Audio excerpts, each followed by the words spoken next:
श्रोमणी अकाली दल के अध्यक्ष सरदार सुखबीर सिंह बादल ने अकाली दल के कार्यकर्ताओं के साथ पंजाबियों से भी अपील करते हुए कहा कि 8 दिसंबर को किसान संगठनों के भारत बंद के आह्वान को पूरे दिल से समर्थन दे। साथ ही उन्होंने कहा कि हमें और किसान संगठनों को साथ मिलकर काम करने की जरूरत है।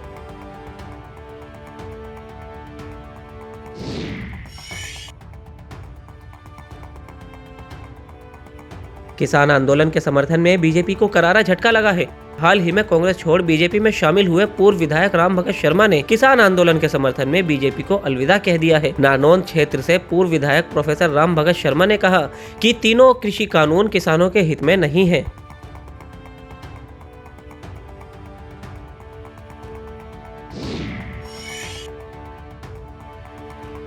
राष्ट्रीय पंजाबी महासभा के राष्ट्रीय अध्यक्ष अशोक मेहता और पंजाब अध्यक्ष अतुल नागपाल अपने कार्यकर्ताओं के साथ सिंघू बॉर्डर पहुंचे। वहां पहुंचकर उन्होंने किसानों को समर्थन दिया। इस मौके पर उन्होंने कहा कि 8 दिसंबर को जिस तरह से किसानों ने भारत बंद का ऐलान किया है, सभी पंजाबी अपने व्यवसाय को बंद करके उनका सहयोग करें।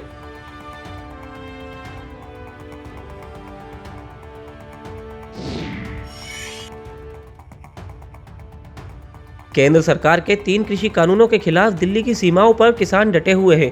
किसान संगठनों ने एक बार फिर से सरकार को अल्टीमेटम दिया है कि जब तक तीनों नए कृषि कानून वापस नहीं होंगे तब तक आंदोलन खत्म नहीं होगा और 8 दिसंबर को भारत बंद भी होकर रहेगा।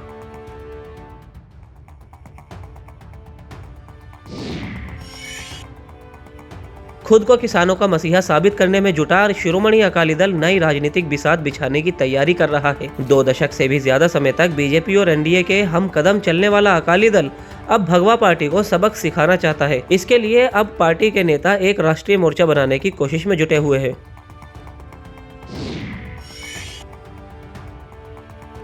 श्रोमणी अकाली दल की नेता और पूर्व केंद्रीय मंत्री हरसिमरत कौर बादल को अस्पताल में भर्ती कराया गया है। हरसिमरत कौर को सांस लेने में दिक्कत होने के बाद चंडीगढ़ के पीजीआई में एडमिट कराया गया। हरसिमरत कौर का कोरोना टेस्ट भी किया गया, जिसकी रिपोर्ट नेगेटिव आई है।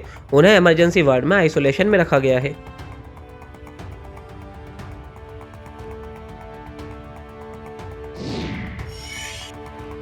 पंजाब के मुख्यमंत्री कैप्टन अमरिंदर सिंह ने प्रधानमंत्री नरेंद्र मोदी से मांग की है कि कोरोना वैक्सीन मुहैया कराया जाने के मामले में पंजाब को प्राथमिकता दी जाए। कैप्टन अमरिंदर सिंह ने कहा कि चूंकि पंजाब में कोरोना से मरने वालों की संख्या अधिक है, लिहाजा कोविड वैक्सीन मुहैया कराए जाने के मामले में पंजाब को प्राथमिकता दी जानी चाहिए।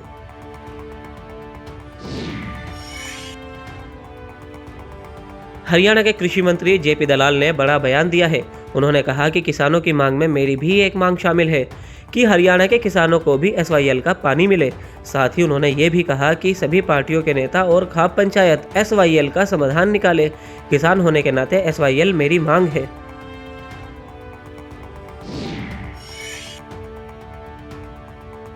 हरियाणा के गृह मंत्री अनिल विज ने बताया कि कोरोना की वैक्सीन लेने के बावजूद वो कैसे कोरोना पॉजिटिव हो गए।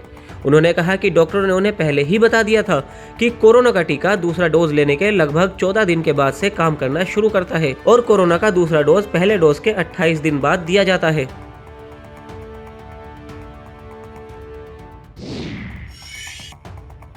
अंबाला के जसमीत नगर में कूड़े में गिराए गए एक्सपायर डी के परफ्यूम में अचानक ब्लास्ट हो गया और कंपनी में काम करने वाले 4 लोग उस आग में झुलस गए। बम धमाके जैसी आवाज सुनने के बाद स्थानीय लोग बाहर निकले और उन्होंने तुरंत फायर ब्रिगेड को फोन किया, जिसके बाद घायलों को उपचार के लिए सिविल अस्पताल में दाखिल करवाया गया।